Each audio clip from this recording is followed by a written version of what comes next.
Hello. In The Family from Eden, we study the biblical account of the first people on earth. And today we shall talk about the Ark of Noah, the most famous boat in all history. This cuneiform clay tablet was made 3,700 years ago in Sippar, southwest of Baghdad. It is displayed in the British Museum in London and tells the story of a man who survived the great flood because he built a ship. There are certain historical objects that are high on the wish list for archaeologists and treasure hunters. Not all will bring you riches, but some offer great honor and an immortal legacy. And one such object is the ark that saved Noah's family from the great flood that once covered the earth. It settled on Mount Ararat, close to the border between three countries, Turkey, Iran and Armenia. And there are many who doubt the existence of the ship, so let us search for evidence. Dr. Gilbert Grosvenor was editor of the National Geographic magazine, and in his opinion, finding the Ark would be the greatest archaeological discovery in history, the greatest event since Christ rose from the dead. It will alter all the currents of scientific thought. The Noahs Ark Alliance promised in 1999 a reward of $1 million to the person who could document that the Ark had been found. Many expeditions have reported interesting discoveries, and some are even exaggerated for honor. And there are still many remaining mysteries. A secret group of Armenians is claimed to see themselves as custodians and protectors of century-old secrets about the location of the Ark. Josephus, the first-century historian, said the Ark's location was known and that a kind of tourism had evolved. Hippolytus of Rome wrote early in the 2nd century. This Noah, who was very religious and God-fearing, escaped the subsequent flood with his wife, his children, and their 3 wives. It was thanks to an ark that he survived. Both the sides and the remains of this ark can be seen on Mount Ararat, as we have explained. The place lies in the direction of the land of Adiabene. Faustus of Byzantium wrote a 4th century book about Armenia. And the book contains this story. The great bishop of Nisibis, the admirable old man who never tired of doing good works, left his city at this time to go to the mountains of Armenia. His name was Jacob, and he originally came from Persia. He went to Ararat in the province of Corduene, a man full of God's grace, who had the power to do wonders and miracles. And when he arrived, he earnestly prayed that God would show him the ark that saved Noah and that landed on this mountain during the flood. Now Jacob got everything he asked God for, and as he climbed up the dry and steep mountainside of Ararat together with a few others, they became exhausted and thirsty. Now Jacob bowed down and prayed over the situation. And where he rested his head, a spring of clear water sprang up where they could quench their thirst. The source has since been called Jacob's source and has been there to this day. He became even more eager to find the ark and climbed on. Near the top they went to sleep. An angel of God came to him in a dream and said, "Jacob, Jacob." He replied, "Here I am." Then the angel told him that God had heard his prayer. "Underneath where you lie, you will find a piece of wood that is from the ark. I have put it there for you. Now stop looking for the ark, because it is God's will." In great joy, Jacob thanked God They found a piece of wood that appeared to have been carved out of a larger piece with an axe. And people in the village welcomed them with cheers, and he gave them the piece of wood as a visible memory of the ark of the patriarch Noah, and they have it to this day. Now, this wooden board is currently being displayed in the museum room of Echmiadzin Cathedral in Armenia. Noahs Ark. This ark that saved humanity from the Great Flood. What did it look like? And does it still exist? Artists have depicted the ark in many different ways, and all we know is that Noah was given the dimensions and how to build the ark. The size was 150 by 25 by 15 meters. The instruction was like this: make yourself an ark of gopher wood. Make rooms in the ark and cover it inside and outside with pitch. We can imagine what the ark may have looked like. Having 3 decks, at least part of the ark was built with broad planks. The Bible and the Book of Jubilees write that the boat was built from gopher wood, and we don't know exactly what kind of wood this was. Often gopher is translated as cedar, but some believe that it rather was a tar-impregnated wood of an unspecified kind, because the Hebrew word kofar or kafar means pitch. Others think that the ark may have been a reed ship, because early boats often were made of cut reed and covered with pitch, and such ships could be quite big. The word in the Bible for ark is teba, and the same word is used about the reed basket Moses was put in after birth. There the word is translated as basket of papyrus reeds. Now, this is an ongoing discussion, and until the ark is recovered, we will probably not know from what material the hull was made. According to the instructions, the ship had 3 decks.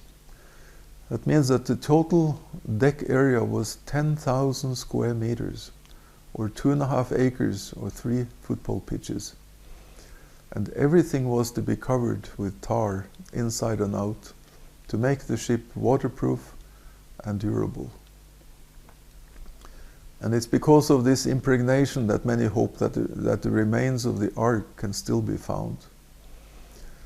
I think that when Noah stretched the keel of this huge ship on dry land, it must have caused plenty of smiles and jokes. He started when he was 500 years old, and before the ship was finished, he had turned 600. But according to the Book of the Upright, the construction itself took about 5 years. And he then entered the ark with his closest family, 8 in all. On God's word, the animals now boarded in pairs, female and male. And 7 days later it came to pass that the waters broke forth from the earth, upon the earth, and the ark drifted in the wind.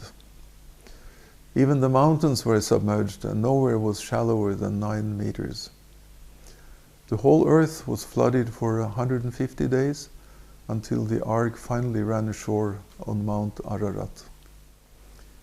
Later, other mountain peaks came out of the water, and after 4 months the ground was dry, and Noah could step out of the ark.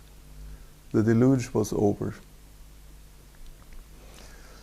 The animals were then let out, but the people stayed in the ark a while longer. They feared for another flood, and the ark was a safe place. Ararat is not a single mountain, but a small volcanic mountain range where 3 countries meet: Armenia, Turkey, and Iran. And for ark explorers, this has been a problem when warlike conditions have blocked access to the mountain. For hundreds of years, people have searched for the ark, and some have claimed to have found it, and their stories are detailed and believable. But then contradictory stories cannot all be true. And on occasion, adventurers have been caught lying when their discoveries were simply fabricated. The search for the Ark started quite early, and in recent years it has increased dramatically. There have been hundreds of people on Ararat, all looking for the same elusive object. Over the years, more than 100 big expeditions with eager adventurers have reported discoveries. But firm evidence from the Ark has been found wanting. Many professionals have participated: geologists, historians, photographers, theologians, and even an astronaut. Their common capital was enthusiasm, idealism, and a sense of adventure. The mountain has been very thoroughly investigated, both on the ground and from the air, probably more than any other mountain. The highest peak is snow-capped all year round. And this is where we find the Ararat Glacier, where many expeditions have found interesting sights. A powerful earthquake hit Ararat in 1840. It was like an explosion, and boulders were thrown hundreds of meters, and a wide crack opened high in the mountainside. And this is called the Ahora Gorge, and is where many believe the Ark to be today. The place is very inaccessible and dangerous, with frequent avalanches. It has been reported that the Ark lies on top of a large rock, with part of the hull still frozen into a glacier. Many have climbed up to this place in search of the Ark, and I will mention a few. The Russian army visited Ararat in the years leading up to the Russian Revolution in 1917 and took photos of the Ark. But what happened to these photos during and after the revolution is a mystery. Revolutionary leaders had probably no interest in confirming the Bible. But much later, in 1977, the businessman Dale Nice gave a presentation where he claimed to have seen the Ark in Europe during the war. An Australian named R. Taylor had shown him a clear and sharp photograph taken on Ararat, showing the Ark at the edge of a glacier. The photographer had later died, and the photo vanished. Even public institutions like the National Geographic Society and the Smithsonian Institution have sent expeditions to the mountain to look for the Ark. And both the expeditions and the results have been kept secret. Why secret, and what did they find? An employee later said that he has seen a composite image of a ship. Over the last 100 years, many have planned expeditions to Ararat only to see bureaucratic tripwires and Cold War prevent their search. Transporting heavy search equipment and supplies up on the mountain is also complicated. At 5,130 meters above sea level, Ararat is too high for many helicopters. Now let's have a look at a few who became famous for their Ark search. The first one I will mention is the young Armenian George Hagopian. He was shepherding for his uncle in the mountains southeast of Lake Van in his youth. And later in life he told how his uncle had taken him to Mount Ararat to look at the Ark in 1908. There was very little snow that year, making the trip easier, and the ascent still took several days on foot. They came right up to the Ark and could touch it. Hagopian described it as long and rectangular.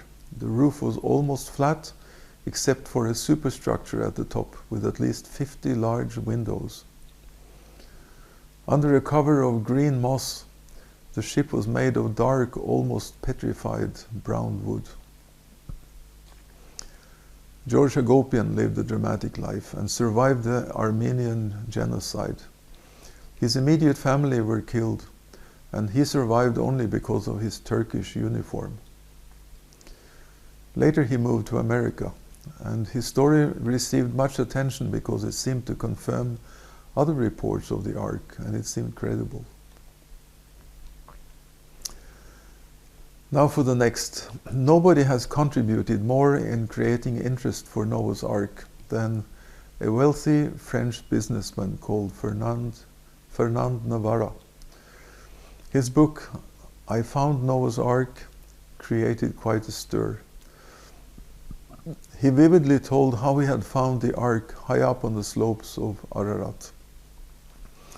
It was while he was serving in the French army in Syria in the late 1930s that he had become interested in the Ark. And he set out on his first expedition to Ararat in 1952.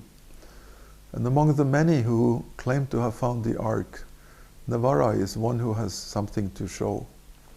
On his first expedition, he heard rumors that the Ark partly was lying in a lake. And he climbed the Ararat glacier and thought he had seen the Ark at the bottom of a crevasse.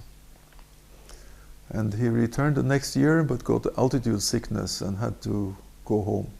But he thought he was only 100 meters away from the Ark. And on his third expedition in 1955, he traveled with his wife and their 3 sons, and his 11-year-old son joined his father in climbing the mountain. And they reached the destination and brought back a 1-meter piece of wood which he believed to be part of the Ark. The log was tested at an institute in Egypt that concluded it was 5,000 years old. And then Navarra wrote his first book, and it became a great success. Interest in the Ark flourished, and many wanted to find the rest of the Ark, not just some planks. But then Navarra's story took a hit, because the piece of wood from the mountain was carbon dated to an age of only 1200 to 1900 years. Far too young to come from the Ark. And some even made allegations that Navarra had cheated. On another expedition in 1969, Navarra participated as a guide, and several pieces of wood were collected at the same place on the Ararat glacier. Another team member was the American photographer Alfred Lee, and his task was to document the expedition and later to have the samples analyzed at laboratories in the United States. Lee had heard about the allegations of cheating and was a bit skeptical himself. Now he selected samples from both trips and had them analyzed at different laboratories. And the results show that all the samples came from one and the same place. They had all been in the meltwater under the glacier.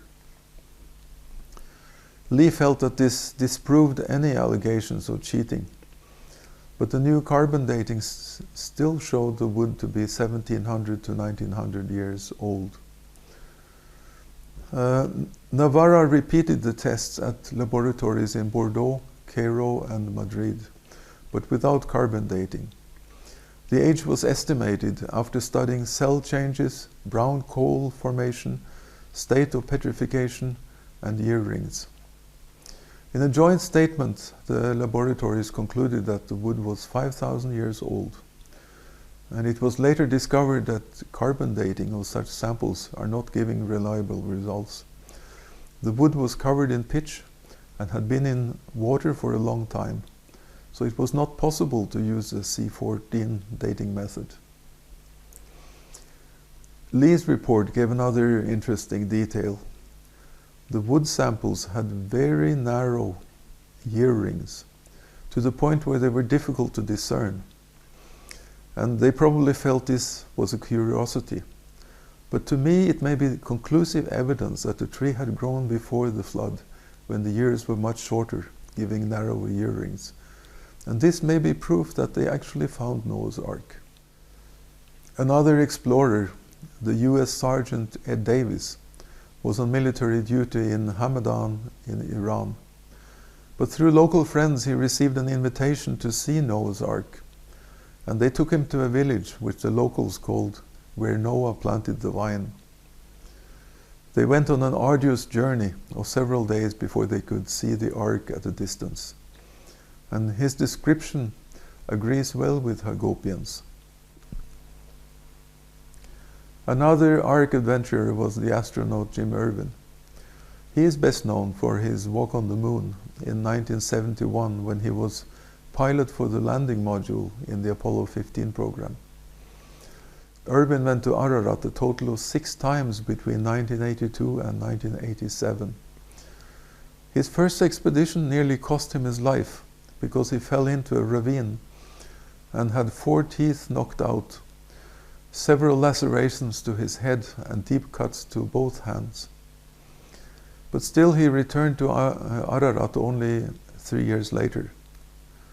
And Irwin was a very keen member of different expeditions. Although the results were meager, he created great interest in Noah's Ark and inspired further expeditions. There are also a few suggested alternative Ark locations, and we shall look at one of them. Because a completely different account of discovering the Ark was told by the American explorer and nurse Ron Wyatt. For much of his life he was engaged in finding and filming biblical treasures, among them Noah's Ark. And he finally claimed to have found nearly 100 objects and places mentioned in the Bible. But perhaps the most famous of Ron Wyatt's discoveries is a boat-like formation at the village of Nazar, just north of Turkey's border with Iran. He had seen pictures of Life in Life magazine in 1960 of a formation that resembled a boat. But this site is not a part of the Ararat mountain range. The shape of the landscape gave associations to a ship, and the size matched quite well with the dimensions of the ark given in the Bible. The site was nearly forgotten when Ron Wyatt first saw it in 1977, and a few years later, in 1985, he was able to make a trip to Turkey, together with David Fassold and John Baumgartner, a geophysicist. They brought a metal detector and a ground-penetrating radar to find subterranean structures. Wyatt found various objects that he believed were petrified wood, and excitement spread, and the story was carried by many media outlets.